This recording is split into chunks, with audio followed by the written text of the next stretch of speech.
Hello students. In previous lecture आप लोगों को मैंने होमवर्क दिए थे 2 क्वेश्चन, याद है आपको? और वो 2 क्वेश्चन थे ये, ठीक है। आपको याद हो तो sec x equals to 2 cos x equals to -2 आपको दिया था मैंने होमवर्क, ठीक है। आई होप आप लोगों ने कर लिया होगा सॉल्व, और अगर प्रॉब्लम आ रही है तो भी मैं आपको करके बता देता हूँ, तो एक बार देख लेना, ठीक है। Let's see question number second. sec x equals to 2, मैंने आपको बताया था अगर sec x से cos x में कन्वर्ट करना है, सो इसको रेसिप्रोकल में मतलब cos x में करोगे तो इसकी वैल्यू क्या हो जाएगी, रेसिप्रोकल हो जाएगी, ठीक है। अब उसके बाद आता है इसका principal value.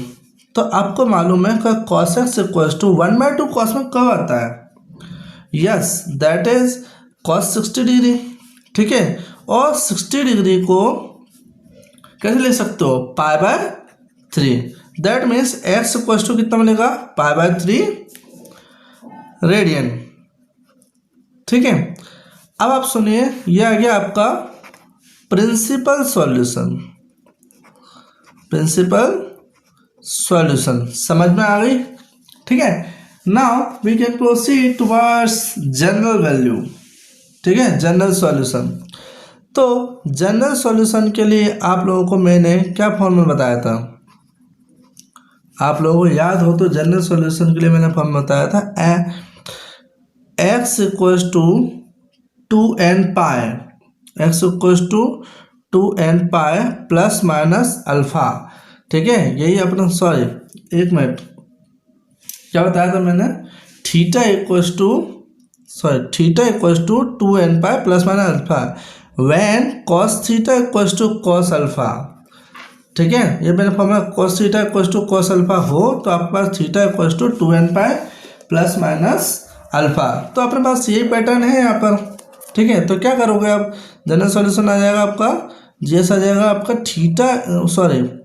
x equals to 2n pi plus minus alpha. Alpha is what? Alpha is equals to कितना? अच्छा, π/3। ये हो गया आपका जनरल सॉल्यूशन, ठीक है।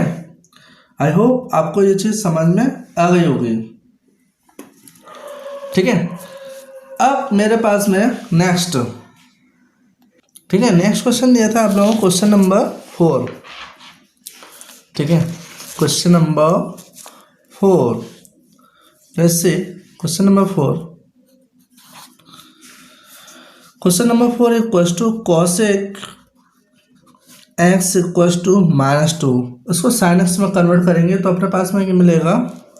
sin x में अगर इसको कन्वर्ट कर देते तो मेरे पास क्या मिलेगा? sin x equals to -1/2। Reciprocal हो जाएगी उसकी value, because cosec x and sin x both are reciprocal to each other. Clear है? इसमें तो कोई शक वाली बात नहीं है। अब देखिए यहाँ पर sin x इक्वल्स टू, इसको ले सकते हैं माइनस साइन, ये कितने पे? 1/2 कब आता है साइन में? 30 डिग्री पे, और 30 degree can be written like π/6, ठीक है, कर दिया। अब एक बात है यहाँ पे, एक फ़ायदे वाली बात है, अगर आपको याद हो जरा सा भी, तो मैंने आपको फॉर्मूला बताया था sine minus theta equals to minus sine theta होता है, ठीक है। तो it can be written like this, इसको ऐसा लिख सकते हैं रिवर्ट में, यस लिख सकते हैं। ये दिख रहा है आपको मैं क्या करने वाला हूँ? Sine minus π/6, that means x equals to minus π/6 मिलेगा। आ गई बात समझ में? I hope you understand clearly, ठीक है। नाउ नेक्स्ट थिंग, मेरे पास में ये क्या हो गया? प्रिंसिपल सॉल्यूशन आ गया, ठीक है। प्रिंसिपल सॉल्यूशन रेडी है। Now general solution. General solution में आपके पास में यहाँ पर फॉर्मूला लिखवाया था मैंने, when sin theta equals to sin alpha then theta equals to n pi plus -1 to the power n alpha. याद होता है आपको? ठीक है, लगा देते हैं, क्या प्रॉब्लम उसमें। ठीक है, फॉर्मूला आएगा जनरल सॉल्यूशन का n pi plus -1 to the power n alpha. Alpha equal to कितना है? -π/6 है। ठीक है, कोई प्रॉब्लम नहीं है। That means n pi -1 to the power n -1 to power n π/6, ये हो गया आपका जनरल सॉल्यूशन। ठीक है, आई hope you understand clearly, right. अब थोड़ा सा क्वेश्चन नंबर 5 को भी देख लेते हैं। ठीक है,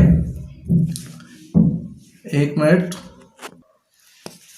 क्वेश्चन नंबर 5 एक डिफरेंट क्वेश्चन हो जाएगा। Question number 5, cos 4x equals to cos 2x। ठीक है, ये डिफरेंट क्वेश्चन जाएगा आपके लिए।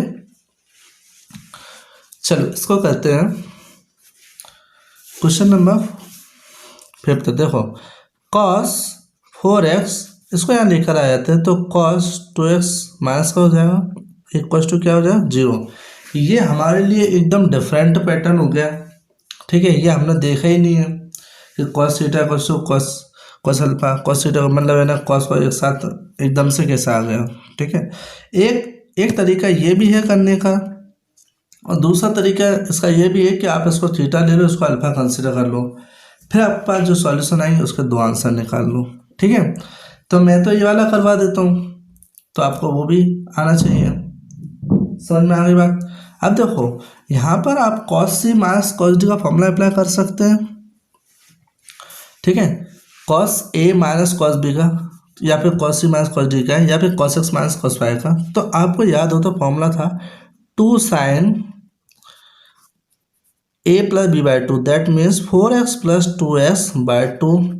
ठीक है, और sin a minus b by 2, ठीक है, इक्वल टू 0। आपको फॉर्मूला याद है? ठीक है, अब आप देखिए 2 sin 4x plus 2x 6x by 2, that means 3x sin 4x plus 2x जाएगा तो 2x बाई 2, दैट मीन्स यहाँ पे क्या मिलेगा? x equals to 0। अब यहाँ पे 2 पॉसिबल केस हो गए हैं। ठीक है, 2 तो गया 0 पास, तो sin 3x sin x equals to 0। मतलब जैसे आपको याद हो तो एक क्वेश्चन होती थी, 2 ब्रैकेट हुआ करते थे पास में, तो फिर x की वैल्यू निकालने तो दोनों वैल्यू आती थी, सेम वैसे ही है।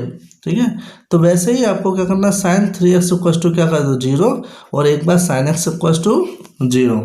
तो इसका मतलब यहाँ पे आएंगे 2 सॉल्यूशन आने वाले हैं। दैट मीन्स यहाँ पे साइन थीटा इक्वल्स टू 0, अगर आपको याद हो तो साइन थीटा इक्वल्स टू 0 अगर होता था तो हमारे पास थीटा इक्वल्स टू सॉल्यूशन होता था n पाई। तो वैसे ही 3x इक्वल्स टू मिलेगा आपको n पाई। तो मेरे पास में x की वैल्यू मिलेगी n पाई बाय 3। ये आ गया आपका जनरल सॉल्यूशन। ठीक है, अब इसके लिए भी करते हैं। तो मेरे पास इसके लिए तो और इजी है यार, इसके लिए लिख दें x equals to n pi. So there are 2 possible solutions. Clear? Now next lecture में देखते हैं next question. Thank you so much, bye bye, take care.